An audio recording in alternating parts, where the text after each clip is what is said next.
Gabonaises, Gabonais, mes chers compatriotes, le Gabon, notre pays, célèbre ce dimanche 17 août 2014 le 54e anniversaire de son accession à la souveraineté internationale.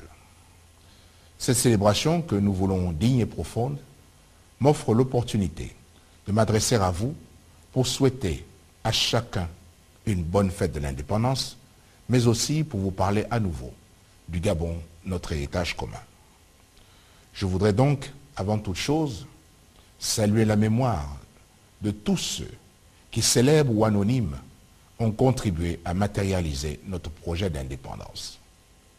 Je voudrais, dans ce sens, avoir une pensée toute spéciale pour les pères fondateurs de notre République, en particulier pour mes illustres prédécesseurs, feu les présidents Léomba et Omar Bongo Ondimba, qui ont su, avec courage et abnégation, porter notre pays sur les fonds baptismaux en le dotant d'institutions crédibles et solides, en impulsant un élan patriotique certain tout en consolidant la paix et l'unité nationale. Ils ont, à leur manière, écrit des pages entières de notre histoire commune. Notre devoir national, notre responsabilité collective est d'œuvrer avec détermination pour que notre action de transformation du Gabon nous inscrive dans un avenir que nous voulons riche et plein d'espoir pour nos concitoyens. En ce jour d'anniversaire de notre indépendance, je voudrais que chacun prenne conscience que notre marche commune vers la prospérité nous commande de relever la tête et de lire sur le fronton de la République gabonaise la devise qui doit guider nos pas. Union, travail, justice. Mes chers compatriotes, la force et la détermination que je mets dans mon action au service de la nation ne peuvent se comprendre que dans ma volonté affirmée de parvenir à la transformation radicale de notre pays. L'ampleur et la responsabilité de construire cet édifice Gabon que nous voulons robuste nous obligent, chacun à la place qui est la sienne, à donner toujours le meilleur de lui-même. C'est tout le sens des réformes que j'ai engagées depuis mon accession à la magistrature suprême. Rien ni personne ne pourra me dévier de cette trajectoire. Et en aucun cas, les intérêts égoïstes, les résistances obsessionnelles à toute idée de changement. Mes chers compatriotes, que l'on ne s'y trompe pas. Beaucoup de choses ont déjà été réalisées dans le cadre de la mise en œuvre du plan stratégique Gabon émergent. Mais j'entends l'impatience de ceux qui ont l'impression que les choses n'avancent pas suffisamment vite. Pour autant, cette impatience, pour légitime qu'elle soit, ne doit pas nous conduire à ne regarder que les absences, les retards ou les manquements. Cette lecture pessimiste, voire démagogique, ne rend pas compte de la réalité du Gabon que nous sommes en train de bâtir secteur par secteur, pilier par pilier.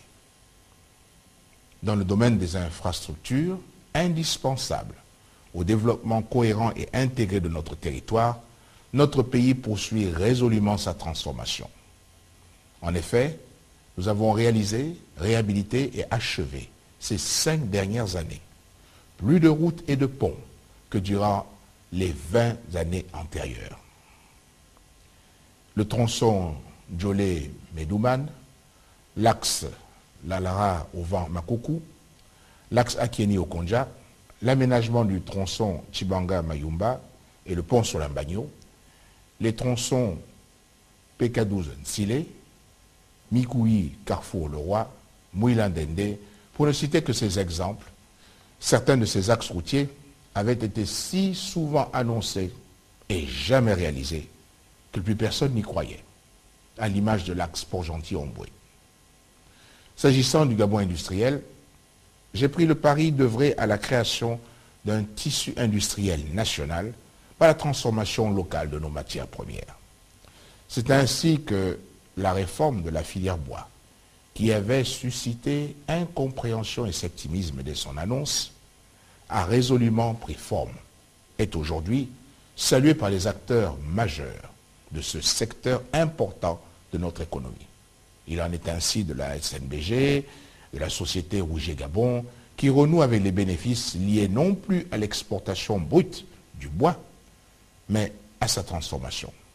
De même, nous pouvons être fiers de ce que, depuis quelques jours, notre pays transforme désormais le minerai de manganèse, qui était jusque-là exporté brut, et ce grâce à la mise en œuvre du complexe métallurgique de Mwanda et du barrage du Grand Poubara. D'autres usines de transformation voient le jour dans la zone économique spéciale de Nkok. Oui, mes chers compatriotes, je l'affirme ici, l'ère de la véritable industrialisation du Gabon a démarré. Pour ce qui est du Gabon vert, de nouvelles plantations d'EVA et de palmiers à l'huile ont vu le jour à Bitam, Kango, Mouila et Lambaréné, renforçant celles déjà existantes dans le strict respect des bonnes pratiques environnementales et sociales. Les ressources halieutiques sont elles aussi en voie de transformation et de commercialisation locale. Nous pouvons par ailleurs être fiers de ce que notre pays a adopté et promulgué la loi sur le développement durable. Elle énonce des principes et des bonnes pratiques qui garantissent à notre pays un développement propre et harmonieux par une utilisation rationnelle de nos ressources naturelles et de nos territoires terrestres et maritimes. Dans le domaine des services, nous pouvons, là aussi, être fiers de la crédibilité de notre système bancaire. Si des avancées importantes sont notées dans le développement des infrastructures numériques, nous devons cependant, pour en tirer un meilleur profit, nous activer à bâtir tous les services inhérents d'une véritable économie numérique. C'est l'un des domaines sur lesquels la créativité de la jeunesse gabonaise devrait pouvoir s'exprimer. Mes chers compatriotes, faire du Gabon un pays émergent ne peut pas relever de simples incantations, ni d'un slogan servi à longueur de discours. Ces réformes et ces transformations auxquelles nous nous sommes engagés exigent une mobilisation permanente et patriotique autour de cet objectif national. Plus qu'un vœu, il s'agit d'une nécessité, d'un devoir dans un monde en perpétuelle mutation où les pays les plus faibles seront à la remorque des autres nations. C'est donc avec vous et sans distinction qu'ensemble, nous allons assurer le développement durable de notre pays. Et comme je l'ai souvent dit, aucun Gabonais ne doit rester sur le bord de la route. C'est la raison pour laquelle je vous ai proposé, après avoir réalisé un diagnostic sans précédent et sans complaisance sur l'état de la pauvreté dans notre pays, d'ajuster notre stratégie d'investissement humain à la réalité. Car ce n'est un secret pour personne. Aucun pays ne se développe sans des ressources humaines de qualité, aussi bien en relation avec le bien-être qu'avec la formation. À ce sujet, je rends un hommage particulier à la première dame du Gabon, Mme Sylvia Bongo Ondimba, pour son implication résolue dans la définition du pacte social que je vous ai proposé et auquel vous avez adhéré lors des assises sociales. La mise en œuvre des différents volets de notre pacte social permettra d'apporter des solutions pérennes aux priorités aux populations les plus fragiles afin d'assurer leur autonomisation. Mes chers compatriotes, à ce sujet, nous pouvons être fiers de ce que la Caisse nationale d'assurance maladie et de garantie sociale, la CNAMGS, fournissent aujourd'hui des services utiles aux Gabonais. C'est pourquoi nous devons veiller, tous ensemble, à ce que notre système de solidarité nationale soit pérenne et plus performant. Il en est de même pour le Fonds national d'aide sociale en ce qui concerne les activités génératrices de revenus pour aider à l'autonomisation des populations. Il s'agit au final de permettre à chaque Gabonais d'être bien formés, d'être bien soignés, d'avoir un emploi pour vivre dignement et en toute sécurité dans cette société que nous sommes en train de bâtir. C'est le sens de toutes les politiques menées en faveur d'une plus grande transformation de nos matières premières, véritable gisement de richesse et d'emploi pour nos jeunes. Pour cela, il nous faut adopter des comportements citoyens et responsables, ni abuser, ni frauder, et veiller à la bonne gouvernance. Mes chers compatriotes, sur l'ensemble des sujets que je viens d'exposer, et comme je l'ai déjà dit, j'attends du gouvernement une accélération véritable de la cadence, plus d'ardeur et de détermination à la matérialisation des solutions aux problèmes quotidiens de nos compatriotes.